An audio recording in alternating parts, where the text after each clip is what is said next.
This is KGW News at 11. Taking a live look outside tonight, it's 11 o'clock and our temperatures are still hovering in the low 80s. Our heat wave just getting started. Thanks for joining us tonight. I'm John Adams alongside Chief Meteorologist Matt Zaffino. And Matt, late afternoon, man, it was toasty out there. It was cooking out there, and the hottest days are still yet to come. So, yes, we're not quite done with it yet. We're basically 2/5, maybe 40% of the way through. Here's some of the records from today. Vancouver, 98. We'll work our way south. Portland, 99 for the second day in a row. Both of those are records. We had Salem at 103 for the second day in a row, a record there. Eugene, 104. And then down to the Rogue Valley we go, and Medford was 112, blowing away its old record by like 8 degrees, which was set back in the early 1920s. And that's only 3 degrees away from their all-time record high of 115. So, yeah, pretty amazing, the numbers that we have. But we're cooling off. I mean, it's still in the 80s in Portland, but it's a whole lot more comfortable than the upper 90s. Down to 73 in Hillsborough right now, 76 in Troutdale, still 89 in the Dalles. Wow, cooking there, but look at the coast in the 50s. And the coast will begin its cooling trend tomorrow. Actually began it today because yesterday we had 90s, today 80s, but tomorrow 70s and then cooler after that. So here is the 7-day forecast. We still have weather impact alert days for the next 3 days. That's why we have colored the bars red here. We just started this program on Monday. Whenever the weather is at the very least inconvenient and at the worst dangerous and notable, we will issue weather alerts for those days, and they continue now through Tuesday because, again, the hottest weather yet to come. Tomorrow about 102, so 3 degrees warmer than today. Then we'll peak on Monday and Tuesday at 104 before we finally get some cooler air moving in. We may actually have a couple of days where we don't reach 90 next week. But now through Tuesday, excessive heat. So the thing to think about, stay hydrated, keep the water bottle handy, and try to avoid strenuous activity during the hot part of the day during the afternoon. In the short term, overnight tonight, we will drop into the 70s after midnight and then comfortably get down to the mid-60s. So that should offer at least some relief. John, we'll have more on this in a bit. Back to you. All right, Matt, we'll see you a little later in the show. Thank you. Well, the extreme heat can be dangerous for people living on Portland streets. Portland Street Response was out this afternoon passing out water, cooling towels, spray bottles, and electrolytes to people that need them. They say anyone without shelter, access to water, or a place to cool down could be at risk of heat illness, especially those with pre-existing conditions or mental illness. Street Response crews stayed busy all day. We're going on calls from the start of the day to the end of the day all day. We have 5 crews out today, and we've been working hard with calls consistently coming in. Street Response also encourages people to check in on those who may be in direct sunlight for a long period of time and to call 911 if they are suffering from a heat emergency. Multnomah County will open 3 cooling centers tomorrow at noon. They are Cook Plaza in Gresham, the Portland Covenant Church in Northeast Portland, and Congregation Beth Israel downtown. And a note here, the cooling center at the Hugo will not reopen tomorrow. TriMet is also offering free rides to cooling centers beginning at 10 a.m. All you have to do is tell the bus operator where you're headed. As the heat wave continues, nonprofits are stepping up to support those living on the streets. Our Ashley Grahams followed along as outreach workers brought resources to the homeless in Salem.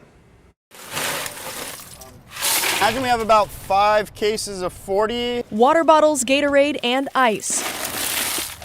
All essential as temperatures near 100 degrees in Salem, Oregon. We hand it out and everything as fast as possible. Robert and Maggie work for Mid-Willamette Valley Community Action. They're loading up for a full day of outreach at a homeless camp of around 300 people inside Wallace Marine Park.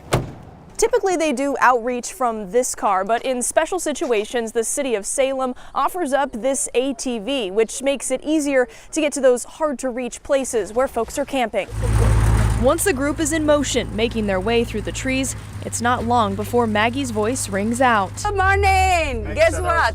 Water! People find their way onto the path. 1, looking forward to a cold drink. 2. But that's not all Maggie offers. Mom, She often leaves them with sunscreen and a smile. see you tomorrow. Bye. Then the team is on the road again, looking for another camp. Water! Gatorade! For someone else who might be thirsty or overheating. When we woke up an hour ago, it was so hot in there I couldn't stand it.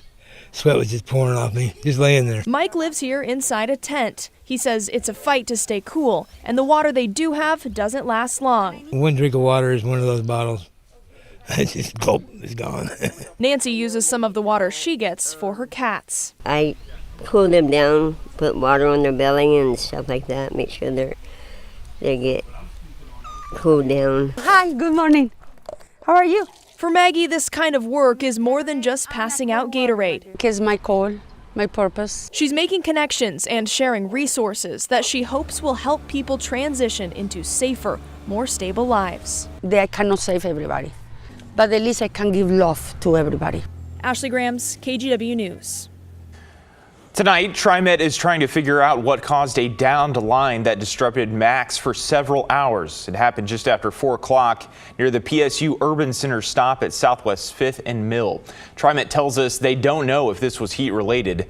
Extreme heat can cause lines to sag, but they haven't had any reports of that happening so far during the heat wave. The Portland streetcar was completely shut down. Streetcar officials say those disruptions were caused by heat-related power outages system-wide. There's no word when service will resume as normal.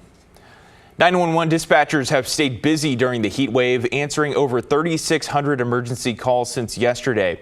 We sat down with Portland's very own North America's Call Taker of the Year, Steven Ziprich. He was one of 24 active call takers and dispatchers working today. And being as busy as they were, we spoke about the importance of knowing when to call 911 in the non-emergency lines. This way, their phone lines stay open to life-threatening situations. There's factors involved in whether or not something is really an emergent situation. So the best way to determine that is there an immediate threat to life or property? If yes, 911 is absolutely okay to do that. Now, if you suspect someone possibly suffering from heat-related distress on the street, you're asked to call 911 directly, as prolonged exposure to these temperatures can be, as we know, life-threatening.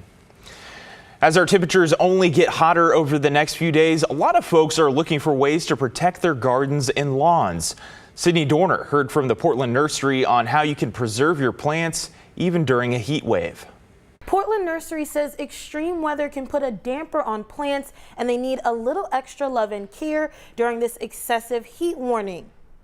Some ways to keep your garden thriving during the heat wave may be a bit more obvious. Whenever the temperature is above 90, like it's going to be for the next several days, you really want to increase your watering. That's key to your garden's survival during this. But others may not. Watering at the base of your plants kind of slowly and giving a good deep watering is ideal, as opposed to something like a sprinkler. John Sorensen from the Portland Nursery says if you have a large garden or collection of plants, you may want to prioritize those most vulnerable. If you planted a shrub this spring, or a tree this spring, you really want to focus on that too while it's getting established.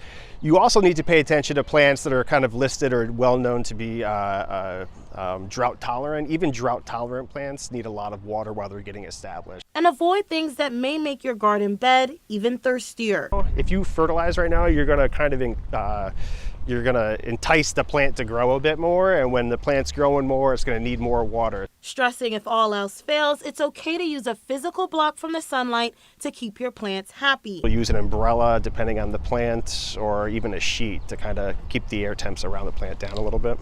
Also consider weeding so the weeds aren't stealing water away from the plants you want to keep. Sydney Dorner, KGW News. If you need a place to cool off, we've got you covered. Just text keyword heat to 503-226-5088 and we'll text you a link back with a list of cooling centers plus fountains and splash pads across our area. We also have an interactive map that shows you all the places to cool down in Multnomah County. It's been a somber day for the University of Oregon community. Former Ducks football star Kyrie Jackson has died in a fatal car crash. He was just 24 years old. It happened earlier this morning in Maryland, just outside of Washington, D.C. Jackson and 2 former teammates were killed when another car slammed into them while trying to change lanes. Jackson was getting ready for training camp with the Minnesota Vikings, who drafted him after a strong senior year with the Ducks. This has led to an outpouring of emotion from Ducks coaches, players, and fans. Orlando Sanchez will join us with that in just a few minutes. We'll be right back.